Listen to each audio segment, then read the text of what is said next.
रामकृष्ण हरी मंडळ, मी आपला डी.एन. साबळे, स्वागत प्रॉपर्टी ठाणे पश्चिम. आजचा फ्लॅट प्रचंड मोठा आहे आणि लोकेशन पण खूप सुंदर आहे. उथळसर नाक्यावरतीच एक बिल्डिंग आहे, जी नवी कोरी आणि अनटच असणारी बिल्डिंग असेल.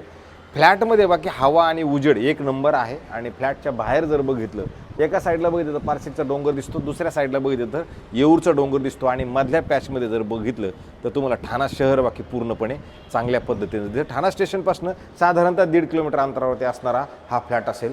आणि विशेष म्हणजे हा जो फ्लॅट आहे 1160 कार्पेट असणारा, याच्यासोबत एक कार पार्किंग असणारा, अनयूज असणारा असा मोठा हॉल असणारा हा फ्लॅट आहे. कारण तुम्ही हॉलची साईज बघू शकता की बाबा हा हॉल किती मोठा, किती प्रशस्त नक्की आहे. कारण की हॉल तेवढा मोठा आहे. ह्या साईडला तुम्ही जर बघितलं तर इकडे पण असं डायनिंग स्पेस मोठा तुम्हाला मिळू शकतो. त्या साईडला जर बघितलं तर असा मस्त सुंदर आणि चांगला हॉल मिळतो. हवा खूप चांगली मिळते ह्या फ्लॅटमध्ये. आणि नंतर परत जर समजा आपण ह्या घराच्या बाहेर जाण्याचा जर विचार केला तर मग हा परत नॉर्थ साईडला पण मिळतो. ह्या फ्लॅट बाहेर जाताना नॉर्थ आहे, आतमध्ये जाताना साऊथ आहे. घराच्या पुढं जर बघितलं 2 साईडला 2 फ्लॅट त्या साईडला मिळतील, 2 फ्लॅट ह्या साईडला मिळतील आणि 2 लिफ्ट तुम्हाला इथे अशा पद्धतशीर आणि चांगल्या पद्धतीच्या मिळतील. ग्राउंडला 22 माळ्याची बिल्डिंग आहे. आपला फ्लॅट तसा बघितलं हायर फ्लोअरलाच असणारा फ्लॅट आहे. घराच्या आतमध्ये आल्यानंतर तुम्हाला नक्की जाणवेल की खरोखर खूप मोठा फ्लॅट हा आहे म्हणून. म्हणजे स्विमिंग पूल, क्लब हाऊस वगैरे तसल्या गोष्टी इथे 100% नाही आहेत, पण कार पार्किंगची सुविधा वगैरे त्या सगळ्या गोष्टी नक्की आहेत. बाल्कनी पण दिले गेलेली असणार आहे आणि बाल्कनीतनं आपण व्हिडिओ चालू करताना जो व्ह्यू दाखवला अशा पद्धतीचा हा तुम्हाला व्ह्यू पण तुम्हाला सुंदर आणि चांगला ह्या घरामधनं नक्की मिळतो. ह्या साईडला जरी बघितलं तरी चांगला व्ह्यू आहे, ह्या साईडला बघितलं तरी चांगला व्ह्यू असणार आहे. 3 BHKचा फ्लॅट आहे. जर तुम्ही बघितलं त्याच्यात तुम्ही OC बिल्डिंगला ऑलरेडी आलेले आहे, CC बिल्डिंगला असणार आहे.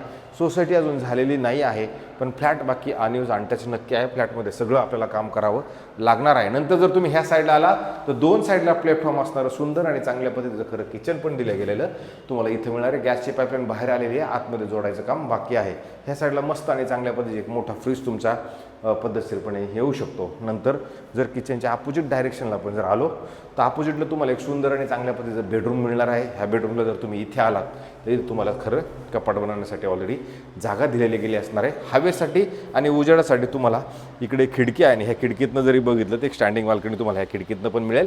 आणि इकडनं पण सुंदर आणि चांगल्या पद्धतीचा हायकोर्टच म्हणतो ठाणा कोर्टाचा व्ह्यू, जे नवीन कोर्ट तयार झाले त्याचा व्ह्यू तुम्हाला मिळतो.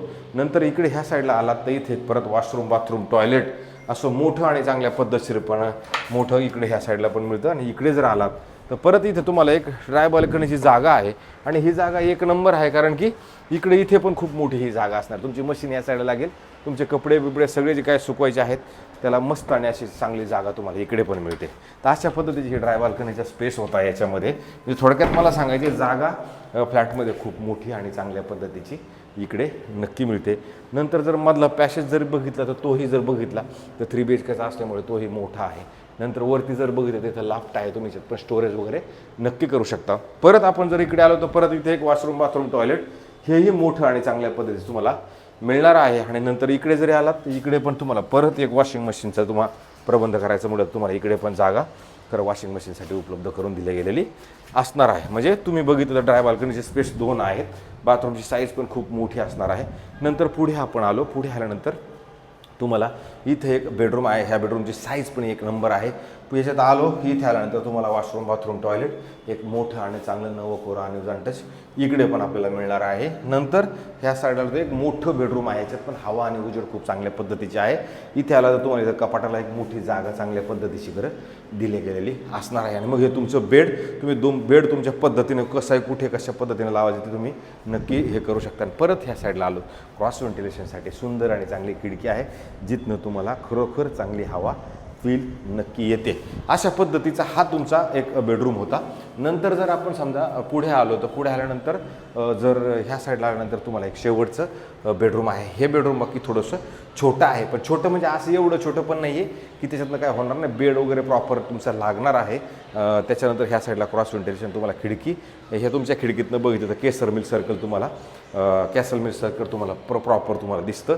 नंतर इथे ह्या साईडला आला तर इथे मात्र एक कपाटासाठी खूप मोठी अशी जागा दिली गेलेली आहे. म्हणजे तुकडे ह्या साईडला कपाट लागल्यानंतर पण तुमचा बेड सुव्यवस्थित इथे लागू शकतो, एवढी मोठी जागा तुम्हाला ह्या साईडला पण अशा पद्धतीचा हा 1180 कार्पेट असणारा 3 BHKचा फ्लॅट आहे.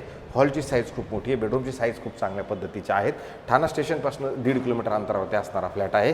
राहिला प्रश्न आता किमतीचा. बिल्डिंगला OC आहे, CC आहे. कोणत्या बँकेकडनं लोन घ्यायचं म्हणलं तुम्ही कोणत्या बँकेकडनं लोन वगैरे पण घेऊ शकता. प्रश्न राहिला किमतीचा. आता सध्या तरी तुर्तास सांगताना फक्त 2,45,00,000 रुपये ह्याची किंमत, including stamp duty, ration, flat cost, parking ते सगळं धरून 2,45,00,000 सांगितलेली किंमत असणार आहे. त्याच्यात आपलं टर्म्स अँड कंडिशन बसल्यानंतर कसं आहे, पेमेंट काय आहे, ते सगळ्या गोष्टींचा जर आपण विचार केला त्याच्यात आम्ही कमी करण्याची जिम्मेदारी आपण घेऊ शकतो, कारण की याच्यामध्ये कमी होणार आहे. अशाच पद्धतीने नवे जुने आणि वेगळे घरं आपण रोज दाखवण्याचा कार्यक्रम करतो, जेणेकरून लोकांपुढे चांगल्या चांगल्या गोष्टी आपल्याकडनं जात राहाव्यात आणि त्या कोणत्या तरी पटाव्यात. त्याच्यानंतर मग कोणाला वाटलं फोन करायचं तर फोन करा. असं काय जोरजबरदस्ती आपण करत नाही की फोन करा, या बघा आमच्याकडनंच बघा. आता कसं आहे, हे समाज आहे, समाजात काही ना काही सगळ्या पद्धतीनं चाललेलं आहे. मी माझ्याकडनं चांगल्या गोष्टी देण्याचा प्रयत्न करतो. बऱ्याचशा लोकांना माझ्या रामकृष्ण हरेवरती पण ऑब्जेक्शन आहे. तर रामकृष्ण हरे भगवंताचं नाव आहे आणि त्याच्या नामात रंगून जर मी कोणतं काम करत असेल तर मला असं वाटते ते मला पटते. माझे बरेचसे सबस्क्रायबर्स आहेत, जे बरेचसे माझे चाहते आहेत, बुजुर्ग लोक आहेत, त्यांना खूप आवडतं हे सगळं. म्हणजे जवळजवळ आता आमचे जर भरपूर असे वयस्कर व्यक्ती आहेत की ते माझ्या पाठीमागं भक्कमपणे उभे आहेत आणि त्यांचा आशीर्वाद माझ्या पाठीमागं कंटिन्यू आहेत. असे आमचे खूप काका म्हणजे माझ्या वडिलांच्या वयाचे मंडळी आहेत, जे मला खूप फोन करून मला सपोर्ट करतात की बाबा तू टेन्शन घेऊ नको, तुझं चांगलं काम चालेल, तू चांगला नीटनेटका करतो आहे, करू द्या मला व्यवस्थित काम. आणि माझ्या वर्णावरती किंवा माझ्या कपड्यांवरती किंवा ह्या सगळ्या गोष्टींवरती नका, भगवंताच्यावरती नका बोलू ना. मी जर खोटं नाटक काही करत असेल तर मग तुम्ही बोललात तर मला पटेल, पण मी खोटं नाटक काय करत नाही ना. मी सरळ मार्गाने चालणारा पोरगा आहे, सरळ मार्गाने मला जाऊ द्या. उगाच माझा फौजी जो आहे डोक्यामध्ये तो खाली आणायला लावू नका. ओरिजिनल फौजी मी काय ओरिजिनल फौजी झालो तर त्या मग सगळ्या गोष्टी परत तिथरपितर होतील. करतोय शांत, एक मग गावाचं मराठीच पोरगा आहे, गावावरून आलेलं पोरगा आहे, करतोय काम, करू द्या जरा नीटनेटकं.